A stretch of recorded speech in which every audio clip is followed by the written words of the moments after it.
warahmatullahi wabarakatuh. Kami dari kelompok 3 akan melaporkan hasil pengamatan berkebun kami pada tanaman hidroponik, yaitu pada tanaman kangkung. Sebelumnya, perkenalkan nama saya Rega dari Kagara, dan teman saya. Nama saya Usha Sana. Saya Siva Anjani. Saya Dalisa Sabila. Saya Firigan Sarani. Saya Cynthia. Saya Suku Sawa. Saya Rasita. Selamat menyaksikan. Di sini saya akan membahas tentang pengertian hidroponik dan teknik hidroponik. Yang pertama yaitu pengertian hidroponik. Hidroponik merupakan metode budidaya menanam tanaman dengan memanfaatkan air tanpa menggunakan media tanah. Sayuran kangkung merupakan salah satu sayuran yang dapat ditanam dengan menggunakan metode hidroponik. Masyarakat perkotaan ataupun masyarakat yang kurang memiliki tanah perkebunan yang luas dapat mengembangkan metode hidroponik ini. Selanjutnya yaitu teknik menanam tanaman hidroponik. Yang pertama yaitu ada teknik sistem drip atau menggunakan sistem irigasi. Yang kedua ada teknik sistem EBB dan flow system atau bisa disebut juga dengan teknik pasang surut. Yang ketiga ada sistem NFT atau kepanjangan dari Nutrient Film Technique. Yang keempat ada sistem DWC atau Deep Water Culture. Yang kelima ada teknik Witch atau teknik sumbu. Teknik ini merupakan teknik yang kita gunakan untuk menanam sayuran kangkung hidroponik. Teknik Witch atau teknik sumbu ini merupakan teknik yang memanfaatkan bahan daur ulang seperti botol, wadah, dan lain-lain. Yang keenam ada sistem aeroponik. Sistem aeroponik ini merupakan tanaman yang ditumbuhkan di udara lembab tanpa menggunakan media tanah ataupun medium agregat. Keunggulan tanaman hidroponik pada kangkung. Yang pertama, masa panen lebih cepat. Pada umumnya, tanaman hidroponik dapat dipanen lebih cepat 30% hingga 50% jika dibandingkan dengan tanaman konvensional. Pada tanaman kangkung bisa dipanen sekitar 30 hari setelah semai. Yang kedua, tingkat keberhasilan lebih tinggi. Tingkat keberhasilan lebih tinggi juga terdapat pada tanaman hidroponik, dan hasil panennya juga bisa lebih banyak karena tercukupi nutrisinya dan lebih mudah dikontrol serta memungkinkan bebas hama. Yang ketiga, lebih segar dan bersih.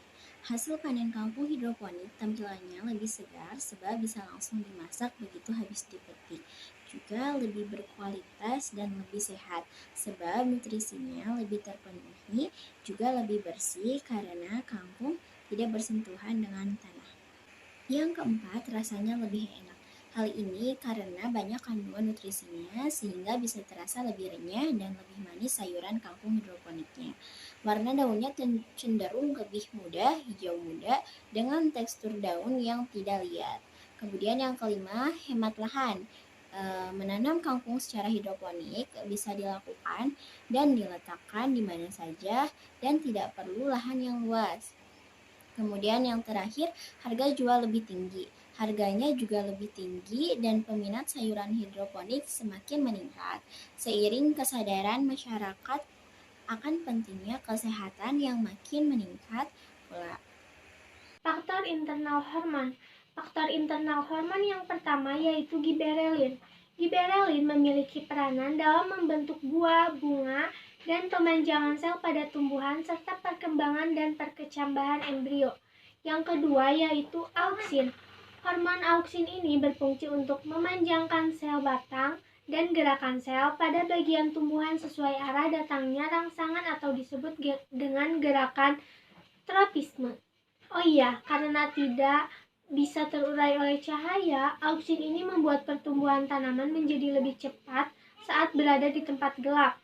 Sedangkan pada tumbuhan kangkung, pertumbuhannya akan lebih cepat apabila berada di tempat terang atau tersinari oleh matahari.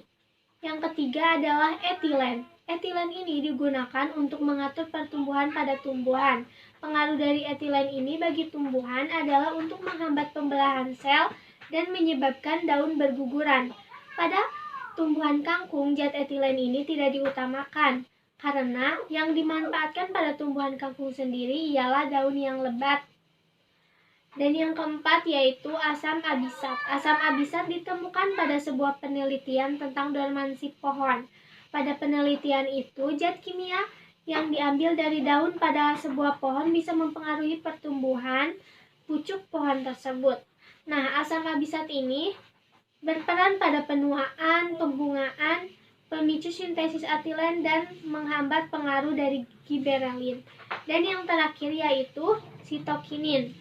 Sitokinin terlihat pertama kali pada sebuah aktivitas pembelahan sel.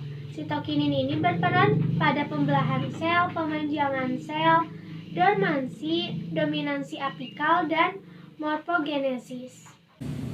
Di sini saya akan menjelaskan faktor eksternal pada hidroponik. Yang pertama ada cahaya matahari. Cahaya matahari menjadi faktor penting dalam pertumbuhan tanaman tak terkecuali pada sistem hidroponik. Cahaya mulai ditumbuhkan tanaman hidroponik sejak masa persemaian. Pada masa persemaian, setelah tanaman memiliki 3-4 daun, bibit tanaman dikenalkan cahaya matahari. Pada saat itu, bibit tanaman dijemur sinar matahari dari pagi hingga sore. Yang kedua ada suhu. Selain udara, suhu juga menjadi faktor penting untuk diperhatikan, sebab tanaman akan tumbuh dengan baik dengan rentang suhu tertentu. Suhu yang terlalu tinggi atau rendah akan mengakibatkan pertumbuhan tanaman terganggu sehingga mengurangi produktivitas. Suhu ideal tanaman biasanya antara 23 sampai 26 derajat Celcius. Hidroponik merupakan metode bercocok tanam tanpa menggunakan tanah. Ada 3 unsur utama dalam tanaman hidroponik, yaitu ada air, cahaya, dan nutrisi. Dalam kesempatan kali ini saya akan menjelaskan mengenai nutrisi. Nutrisi merupakan sumber makanan untuk tanaman. Dalam sistem hidroponik berupa cairan. Nutrisi juga penting untuk pertumbuhan. Selain itu, untuk mendapatkan kualitas hasil yang bagus untuk tanaman hidroponik sehingga harus tepat komposisinya. Tanaman membutuhkan 16 unsur hara atau nutrisi untuk pertumbuhan yang berasal dari udara, air, dan pupuk. Unsur-unsur yang paling dasar yaitu karbon, hidrogen, dan oksigen. Nutrisi makro akan diserap oleh tanaman dalam jumlah banyak dan lebih dikenal dengan makanan tumbuhan, yaitu nitrogen, fosfor, kalium. Ketiganya sering digunakan untuk setiap tanaman. Nutrisi mikro akan diserap oleh tanaman dalam jumlah sedikit, yaitu magnesium, kalsium, sulfur, boron, tembaga, zinc, besi, molibdenum, mangan, dan kobalt. Keberhasilan sistem budaya hidroponik tergantung pada nutrisi yang diberikan agar tidak menyebabkan serapan yang berlebihan. Prosedur pemeliharaan. Yang pertama ada pergantian nutrisi yang diberikan, tergantung dari umur tanaman. Pemberian nutrisi A dan B yang dicampurkan, misalnya tanaman 1400 dibagi menjadi 3 fase. 466 ppm pada umur 0-10 hari setelah penyemaian, 932 ppm pada umur 11-20 hari, dan 1400 ppm pada umur 21-30 hari. Yang kedua, jika terlalu panas, diberi naungan pada tanaman muda oleh paranet dengan intensitas naungan 80%. Yang ketiga, pengandalian hama dan penyakit. Yang keempat, ada pengecekan larutan nutrisi dikontrol menggunakan TDS meter. Panen kangkung biasanya dilakukan saat 25-30 hari. Lalu tanaman kangkung disortir dan biasanya kangkung akan tumbuh lagi.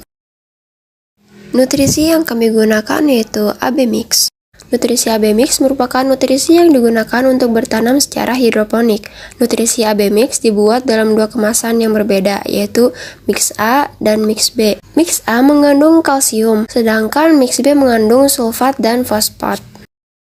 Apakah hidroponik bisa tanpa nutrisi sedikit pun? Nutrisi memiliki peranan penting dalam pertumbuhan tanaman hidroponik. Nutrisi hidroponik menjadi sumber unsur hara penting untuk tambahan. Apabila tanaman tidak mendapatkan nutrisi hidroponik yang cukup, maka tanaman tersebut tidak tumbuh dengan baik dan dapat menjadi mati. Perbedaan yang terlihat dari tanaman hidroponik kangkung yang diberi nutrisi dan yang tidak adalah tanaman kangkung yang tidak diberi nutrisi terlihat lebih panjang batangnya dengan bentuk yang tidak beraturan, memiliki daun yang lebih sedikit dan akarnya tidak lebat. Berbeda dengan kangkung yang diberi nutrisi, volume batangnya jauh lebih besar, akar yang lebat, dan jumlah daun yang lebih banyak.